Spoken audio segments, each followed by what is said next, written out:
So hello friends, welcome to this video series on risk management in clinical laboratory. So in this video we are going to see one case study with respect to the risk management in clinical laboratory. First of all, we have to consider a specific area. So in this case we have considered pre-examination area. In this pre-examination area we have considered a phlebotomy procedure. In this phlebotomy procedure there are various processes, out of which we have considered a patient identification procedure. In a process of patient identification, there is a risk of wrong patient identification.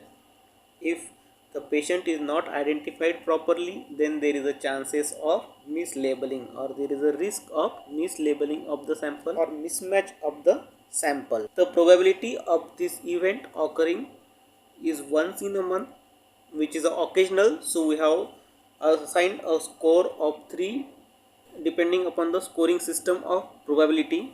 Then the severity we are going to assess here. The severity for this event is a critical. It can cause death of the patient and a life threatening situation. So here we have assigned a score of 5 with the help of the scale of severity, and then finally the detectability of this risk in the system itself. Nowadays most of the equipment, automated equipments which are connected with the LIS or laboratory information system with the help of bidirectional interfacing. So the probability of detection of this error 5. With this information we are going to calculate the RPN, that is risk probability number. The probability of occurrence score is 5. The probability of occurrence, the score is 3, the severity is 5, and for detectability of the error or detectability of the risk, the score is 5.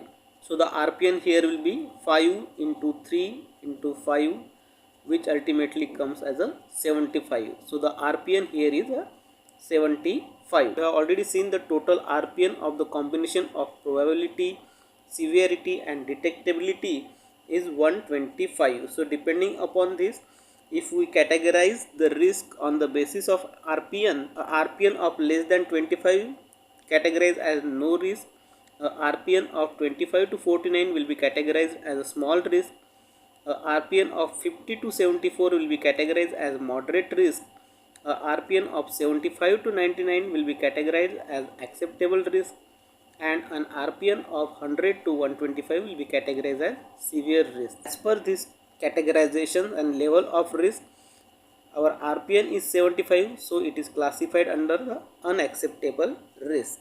So depending upon the risk matrix and risk categorization, we have to control the risk irrespective of the cost involved.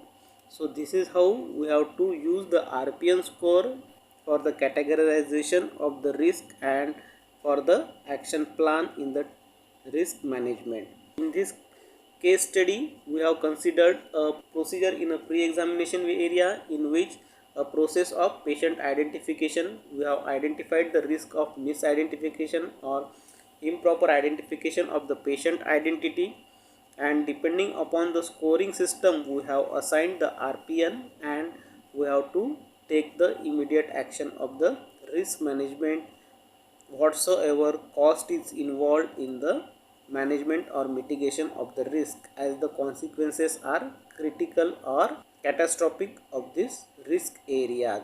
Similarly, we can consider more procedures in the pre-examination, examination and post-examination areas of the laboratory, and we can consider various processes in each of this area, and we can identify the risk.